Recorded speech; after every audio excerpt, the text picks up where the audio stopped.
Welcome along. Thanks for joining us on the Gary Neville Podcast. Today, Gary and I have just been watching a very dramatic game at Stamford Bridge. What a finish, Gary. Yeah, incredible. A game that swung back and forwards a little bit. Chelsea definitely deserved it in the end. I think the problems that they had to contend with during the game with injuries, their intent in the last 15 minutes. I always think that football games are won by intent, teams that look like they want to win. I'm not saying Liverpool didn't, they obviously did, but I thought after they scored I was really disappointed in their level of performance. A lot's been made of Liverpool's defensive work, and rightly so, but today for me that's not why they've lost this game. They've lost this game because in the last 15-20 minutes their creative players, their players in the final half of the pitch, the midfield players and the forwards were absolutely useless. They were giving the ball away like you wouldn't believe.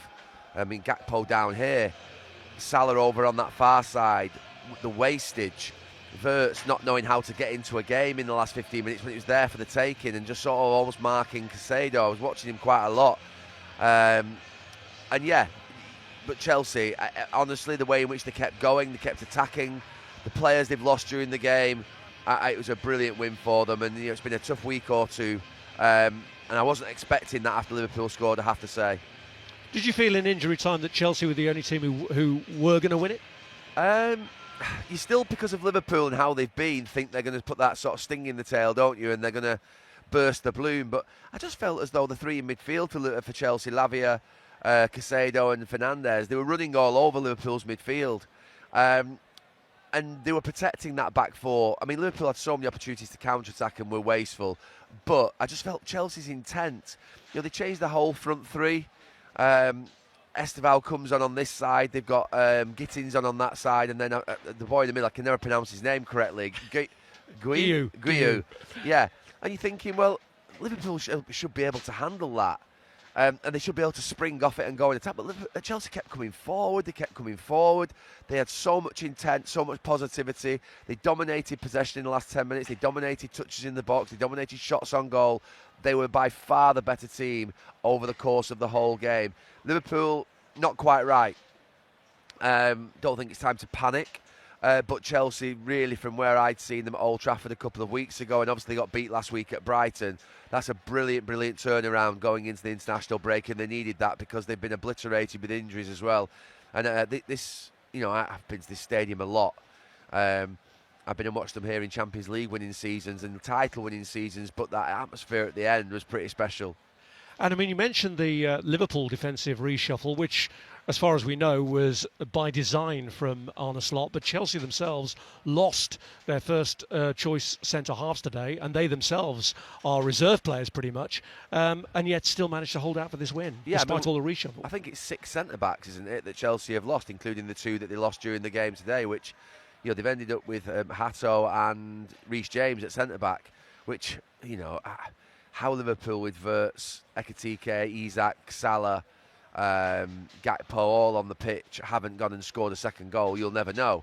But it's down to how they defended that four. They did really well, but also just the spirit of the players in front. They were fantastic. Liverpool's back four, I thought it was a disappointing day for Conor Bradley. Didn't have really much chance to speak about him going off at half-time, but was that the right decision, do you think, though? Oh, yeah. Yellow card? Yeah, I think so. Yellow card, but obviously they needed to get back into the game as well. I mean, Conor Bradley started the game, I thought, well in the first 5 minutes on the ball. He did a couple of nice things down here. But I said during the first half, there's an old adage, it's Rio Ferdinand's words to me every time I went out and played in that last 8-9 years of my career when I played with him, saying nothing down our side. And I don't think Liverpool's right side thinks that way, hasn't done for a number of years. But Conor Bradley, a real chance today. Szoboszlai going back into midfield.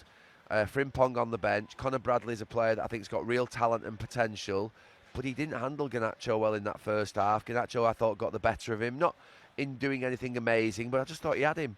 And, you can see when someone's just shading a game.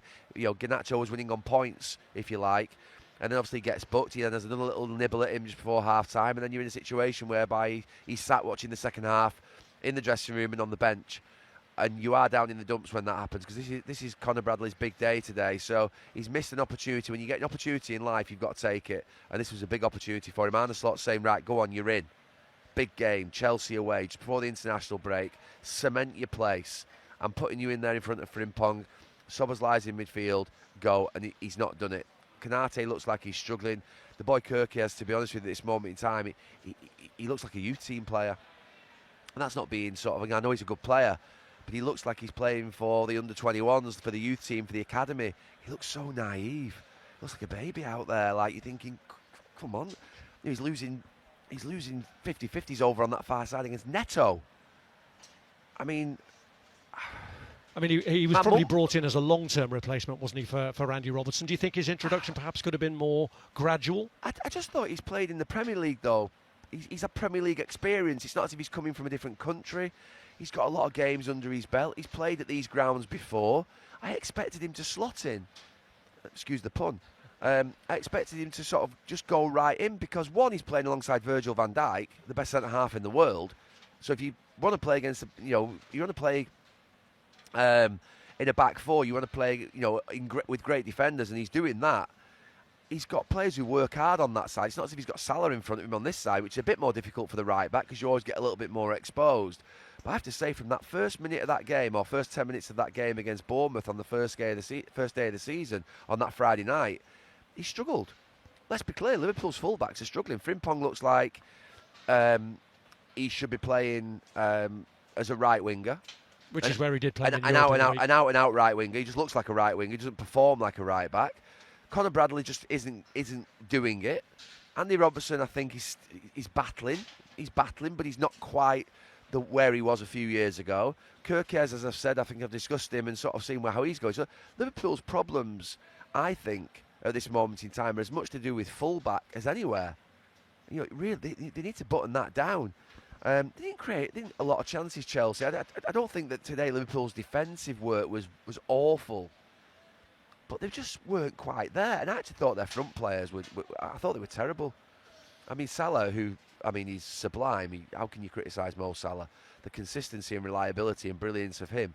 But some of the decisions of him today, when he comes inside and you think he should pass it or you think he should do something better with it, his finishing. So he was poor today. Isak, I thought he started the game sharp, didn't quite get into it. Wirtz, when he came on, I was disappointed with him. I said after a few weeks ago on this podcast, after the Arsenal game, again, he looks very, very immature in his knowledge of how to play the game. The players who play that game, that position really well, and he's obviously got massive talent. His first touch when he came on was amazing, and Salah should have scored. But I just see him sort of jogging around and sort of jogging towards players, and I see him going too deep when he shouldn't go too deep, and I see him standing next to players when he shouldn't be standing next to players. Sometimes I see him being too honest. It sounds crazy. Going back and defending when he should be almost half cheating, almost like keeping an eye on that deep lying midfield player, Caicedo, and thinking if he goes forward, okay, I can get to him, but I'm going to sit on his shoulder a little bit just in case I can spring off him and go the other way on the counter-attack. He's quite predictable at this moment in time in terms of picking up his position, and he was disappointing. Yeah, Liverpool were poor today, and in the second half I was really disappointed with him. If you're a Liverpool, that's the most disappointing last 15 minutes I've seen from Liverpool in a long time. Because I think when Chelsea have that back four in play, you've scored a goal, you've got to go on and win that game. Everything said Liverpool should go and win that game, but they've not done, and that's a problem for them. And look, it's not terminal. We've got a title race on. Arsenal have had a great week. Liverpool have had a poor week, and I think it makes for a great next 6 months because it's obvious that it's going to be a real battle. But for Liverpool, they've got some work to do. But they've got experienced players, they've got world-class players and individuals in their team. They've got a great manager. They'll sort it out. But the fullbacks have to step up. Wirtz has to start playing and understanding how he's going to sort of connect with Isak and the other forwards in the team. They've got some work to do. The one who got away, as far as Liverpool are concerned, a good couple of years ago now, but I think he keeps coming back to haunt them, was Caicedo, and we have to pay tribute to his performance today, not just the goal. He was the best player on the pitch by a mile. Forget the goal, which was absolutely incredible. He's getting to the ball, he's taking the ball off people, his work around the pitch. He's 2-in-1, he's everything. He's a brilliant midfield player. He's the best player on the pitch by a mile. If Liverpool had had him in midfield, they probably would have won. He was that good, and I think that when he first came, it wasn't quite happening for him, was it? He was playing in that 2 in midfield alongside Enzo, and everyone looking at him thinking, well, what is he? But now he's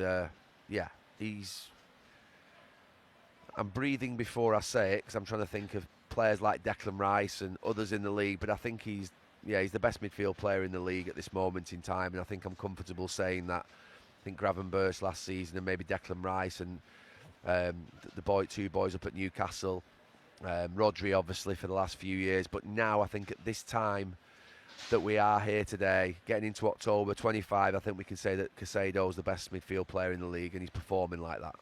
And you talked about Liverpool's wide areas, but Chelsea used theirs quite effectively, didn't they? First of all with Garnacho, and then even after the substitutions, obviously Estevao had the final say. Yeah, I thought Garnacho played well. I thought it was I mentioned before about immaturity of say Wirtz in his positions, but I thought Garnacho was very mature today. Sometimes when I've watched him at United, I thought he's a little bit ill-disciplined in terms of his football and how he plays. I thought he was quite disciplined today. I thought he made some good runs. I thought he made good choices on the ball. Yeah, I thought it was a good 75 minutes that he played. I thought he played well. I thought Neto did a good job on that right hand side. I mean, they weren't spectacular. They didn't sort of, light the game up in any way. In terms of how they sort of, assists and goals and amazing shots. But I just thought they were very solid in their performances, and that's what you want sometimes from your wide players, like João Pedro as well. And then when Estevao came on, he had that bit of brilliance. I mean, the cross that he put in just before he scores for Enzo Fernandez, who misses that with the header, it's the post. That should have been 2-1 at that point. So Liverpool had the warning sign. But yeah, I thought that was a brilliant night for Chelsea. I thought it was a brilliant performance. I thought the wide players did well. I thought they all did well. I don't think there was anybody in a Chelsea shirt that I looked at that I didn't think played anywhere, basically close to their top level. I thought it was a really good performance. You can't beat Liverpool and not be at your best. And that's the biggest compliment you can pay to Liverpool. The key question with Chelsea, though, is if they can do this when they're weakened by injuries and suspensions, when they get those players back and the squad is even stronger, can they be in the conversation to challenge Liverpool, to challenge Manchester City, to challenge Arsenal? Yeah, I mean, look, I saw them a couple of weeks ago at Old Trafford and they went down to 10 men, so it was a bit of a game that was skewed by that. But I still was disappointed in them after that. I thought they could have done a lot better, particularly when United went to 10 men. And obviously they lose last weekend at Brighton. But you're right, when they get these players back, they've got a massive squad. And that's why they've amassed this squad to be able to cope with the World Club Championship, with Champions League football, with all the cup competitions and the Premier League. And they've spent a lot of money to do so. So it's not... we should be expecting this from Chelsea. I mean, I think they've only gone up to 6 today, haven't they? It's not as if they've had a great start to the season. They haven't. But that's a big, big moment for them. That should give them a lot of confidence. And they have to be at that level of intensity in all games. You can't just switch it on and off like a tap. You have to be at that level of intensity. You're playing against Brighton or you're playing against Nottingham Forest here in a few weeks or whenever it may be, teams that you feel that you maybe should beat, Burnley. You have to, as a player, get yourself up. You have to find a way to be able to get yourself at that level of intensity that you would do naturally through the adrenaline rush of a big game like Liverpool or Arsenal or Manchester City. They're the games where you just spiked, straight away. But you've got to find a way to get yourself spiked for those other games, and you've got to be consistent all the way through the season. So these Chelsea players and the manager has to find a way to get that out of them. But they've set themselves a standard today, particularly in that last 15 minutes. When you talk about showing character, there couldn't have been anything gone further wrong. Everything went wrong for them today in the second half, didn't it, in terms of the defensive substitutions they had to make. And they've coped with it, and they've dealt with it, and they've performed brilliantly. Now, Liverpool lost their second game in the 31st match of last season. They've lost 2 of their first 7 now this season. So it's massive encouragement for Arsenal. Yeah. And you're talking about teams who win the title can sometimes drop silly points. And West Ham today, would that have been potentially the kind of game it has been in the past where Arsenal have dropped points at home? Maybe. I didn't expect them to, and they haven't done it. It looks like a solid 2-0 win. It's a good scoreline sometimes when you just clean sheet. You've scored 2 goals. You've done your job. And obviously the title rivals that you're up against at this moment in time go and basically lose. So what a week it's been for Arsenal. That was massive last weekend at Newcastle. As soon as that first goal went, I shouted the word big because I felt it was big. And then the second goal goes in and you're thinking, right, that's a big moment, that. Liverpool have lost on the Saturday at Crystal Palace. Arsenal have won. They needed that. They needed that. But I talk about intent a lot. And Mikel Arteta changed his intent. about being positive and going for it and having to win and picking a positive team and then making really positive substitutions, just like Enzo Maresca's done here today for Chelsea. It matters. Your manager, we've got to stop listening to what they say and look at what they do during the game. That'll tell you everything. Are they pragmatic? Are they cautious? Are they, are they managers that, you can be cautious and pragmatic when you're 2-0 up at home. I'm sure Mikel Arteta today 2-0 up against West Ham. We've won this game. We don't need to go and win it again. That's the time to keep possession and sort of move it around the back and maybe, just be a little bit more careful, because you don't want to, before an international break, you don't want to go and make a big mistake. But I think Arsenal are set up really nicely now. I think they'll see this last week as a massive week because of what they've done, but also because of what's happened with Liverpool. They've given them encouragement. Talking of massive weeks, it was one for Ruben Amorim. It was a date with Sunderland that he pretty much had to win by the looks of things, and he did get the win. Yeah, we were half watching it, weren't we, preparing for obviously this game, and it was a must-win game. I don't think it lets him off the hook. I think that there's too many defeats. The record's too poor. I don't think anybody will be celebrating too much tonight at Manchester United, but I think they'll be relieved that there is a victory today, which allows a little bit of peace going into the international break. But yeah, I think that the big challenges are still to come. And I said last week I'm worried. I'm not any less worried tonight, but what it does mean when you win is that people just tend to just ease off a little bit. And that's right, of course, but there's a lot to do. We've had these sort of moments before where, Manchester United beat Burnley a few weeks ago. They've beaten Sunderland today. They'll win the odd game, but that's nowhere near enough. When you've got these 3 weeks to be able to prepare for matches, United need to be right up there. I don't know where they've gone in the league. They've gone to 8th, have they, or something like that? I'd have to double check. Yeah, so it'll look a lot better. That's for sure. But I don't think anybody would be kidded on by the fact that, Manchester United beating Sunderland at home. The fact that it was even in doubt before the game is probably the problem in itself. What do you make of the fact that it's the fault of you and all your fellow pundits that have got into the players' heads for talking about the system? What? That's what Ruben Amorim claimed. Right, the pundits had got into his players' heads with all this talk about the system, and the system wasn't the problem. All right, I've not seen that, to be honest with you. I've not got a lot of time for that. I think if you're... Well, for a start, if pundits are getting into your head, then you shouldn't be playing for the club. It's as simple as that. I mean, do people not remember Alan Hansen criticising us when we broke in as young kids, saying that you can't win anything with kids? That was the greatest centre-back of all time at that moment. The most successful centre-back of all time, talking about us as if we were, inferior and nowhere near good enough. Do they not think that we got criticised during our football careers? I'm sorry, you're playing for Manchester United. It comes with the territory. You've got to step up, and you've got to basically... And look, they've been hopeless in the system. They've been absolutely hopeless. So, I mean, all right, it's not the system, it's you, the players. We can start just battering the players. I mean, I've mentioned the system because I've not liked certain things that I've said. For instance, Mason Mount playing left wing back. That can't happen. Changing the back three all the time. That 2 in midfield means that Bruno's got to play in midfield. I don't like that aspect of it. So the parts of the system are a problem in the sense that they haven't got the right players. Or it's meaning that Bruno's not in his best position, which is probably in that position where we've seen Enzo Fernandez today in that number 10. So the system does create problems. But you're right. It's not. He's right in what he says. It's not the entirety of the problem. The players are a problem. The manager is a problem. The whole thing's a problem. If you're losing football matches to the level that Manchester United have been doing, then I don't know. I never blamed anybody else when we lost football matches. And I played in the dressing room that basically when you lost football matches, you came in and you said, "Sorry about that last today. I was a mess for that goal, or I made a mistake." There was accountability. Why would you blame other people when you're losing matches? I mean, to be fair, that's a pretty big problem in itself. So no, I've not got any time for it. Excuse mentality, shortcuts, blaming other people. It's the worst thing that you can do that in life. I think they just need to concentrate on doing their jobs and do it well and win football matches. That's the only thing that's going to shut anybody up is winning football matches, and they've not won anywhere near enough football matches. We could all be quiet and say nothing about Manchester United. It's getting to that point, by the way, where people are just switching off a little bit and sort of saying, well, I expected it. which is the worrying thing. The fact that we're still talking about the club and the fact that the club's still under scrutiny tells you how big the club is. But it's getting to that point now where Manchester United lose that you almost like to think, well, I expected that. And that's a big problem because the levels of drops to such a standard. So no one wants that. You think the ex-players that played for the club want to see Manchester United lose? You think I go there, my kids go there, every other week if they're not going to Salford and watch them play? And I go and watch them play if I'm not working for Sky.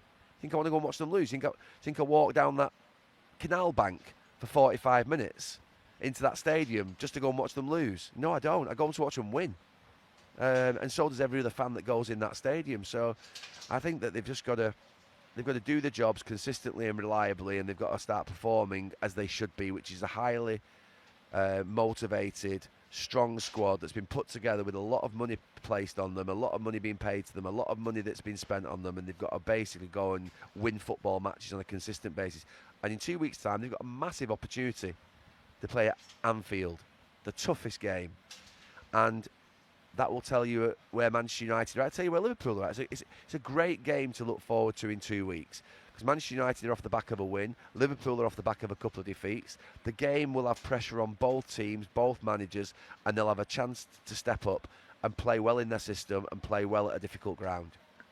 Before that, we have the international break. So just one other issue to bring up with you. A lot of talk about Thomas Tuchel's squad yesterday and the fact that he omitted Jude Bellingham, despite the fact that he is fit and back playing, to stick with the squad that had served them so well, particularly against Serbia in the last round of games. Could you understand that decision, or would you criticise him for leaving Bellingham out? No, he's definitely sending him a message, though.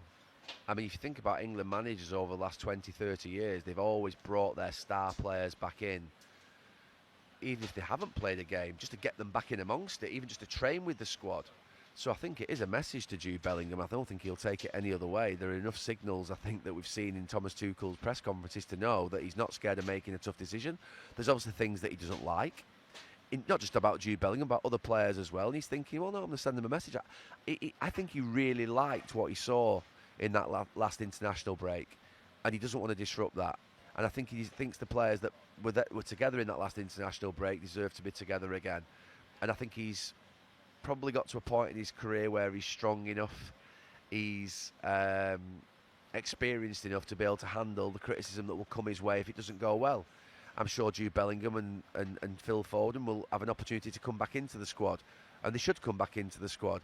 But he's definitely sending them both a message. You can't not be. I've been part of England squads enough to know that managers tend, when they only have limited time with their players, to get all their players back together that they want for a World Cup as much as possible, just so that the rhythm, the training practices, what we're going to do. I mean, the World Cup preparation starts now, really. You've only got another 2-3 weeks with the players before you get to a World Cup. So Thomas Tuchel's got to use every single week that he has to get all those players together. And he's decided to make that point this week with those big omissions.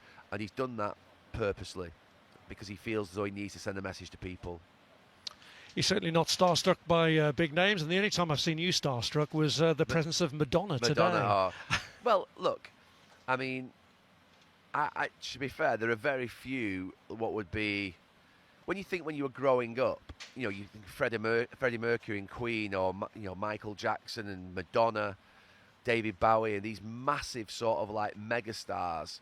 She was the first real female sort of megastar. I mean, maybe Diana Ross and people like that, but for me, Madonna almost broke the mold. She was a massive sort of noise when she first broke through, and it's probably when I was about, maybe, I don't know, felt like it when I was about probably 8 or 9 or 10. Just to see her in the crowd over there, munching on the popcorn, watching the football. She'll be wanting a season ticket now, won't she, after that late drama? Probably. I hope she'll leave before the end. I actually asked to the director, did we get Madonna celebrating the Chelsea goal or not? He said, no, we didn't have a camera on it. I was like, well, yeah, must have. You can't take the camera off Madonna. You've got one up here for me for the podcast. You've got to keep one on Madonna. That's the only time that's ever happened. A camera for you preferred to a camera for Madonna. Exactly. Anyway, it's been a pleasure as ever. Thanks for joining us on the Gary Neville Podcast. Thank you.